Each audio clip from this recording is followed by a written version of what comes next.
All right, music fans, welcome back. It is Dave. It is the Real Music Observer, observing real music in real time for real people, just like you right there, just like me right here. The trolling world. Let's talk about this briefly in light of what's happening as far as Fleetwood Mac is concerned and this constant battle between these two factions, between the honest fan who's really disappointed in what the band did to Lindsey Buckingham, and what I consider to be kind of a media establishment where if folks aren't being paid directly, they're being influenced, they're being purchased. In other words, hey, I'll give you 2 free tickets to the upcoming show for you and your wife, for you and your friends, or whoever, and enjoy yourself. Or maybe even people responding to ads in a newspaper about marketing and how you can use social media to influence people. This is big business today, folks. And if you're thinking this isn't happening, that this is some kind of a thing I would make up, I've been asked to do certain things with these videos, and most of the time I turn it down. If somebody has a good topic or has a good point about something and I want to turn it into a video, I will do so. But folks, we're outgunned as far as finances on this because none of us really have the resources to go on Twitter or whatever social media platform all day and spew hate against Lindsey Buckingham and the people who support him. That's exactly what is happening. And it's been happening, by the way, since day one. Since this entire thing was announced, when the band appears on Ellen, for instance, it was, oh, they are so good. They are reborn. They are fresh. They are new.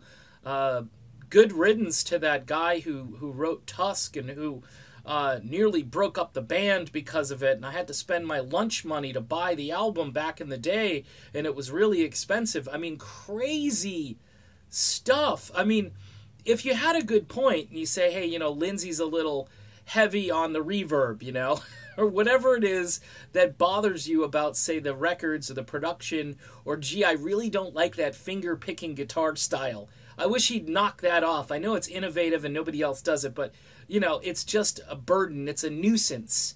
That crazy, manic, passionate energy that he creates when he walks on stage. Man, that drives me crazy. I would prefer a mild-mannered guy from New Zealand to just go up there and sing the songs in a very perfunctory manner. That's apparently, and that's the kind of media that's coming back. And please, don't mistake this as just, random trolls. Because these aren't random trolls. They come along every so often. They're very well orchestrated. I have had some experience with this as I was commenting on a band from Australia who has pretty much just an American following now because of certain circumstances. And I'm not going to go into that on this video, but I can tell you all of that was orchestrated from the home base. There's no question about it. And if they're not getting paid, they're either friends or relatives or whatever who've been told, hey, you've got to stick up for this. We need you to stick up for our legacy or whatever. And, crush this guy. He's just some dude on YouTube. I mean, I hear it all the time. So when it comes to Fleetwood Mac, think of it this way.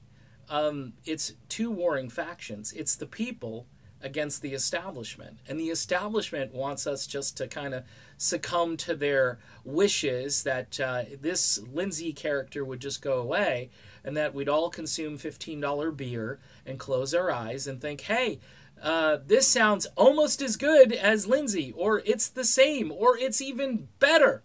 That's what those reviews were all about. And look, I know music is subjective to some degree, but as Huey Lewis once artfully said, sometimes bad is bad, and we all know it when it's bad. All right, done with this video.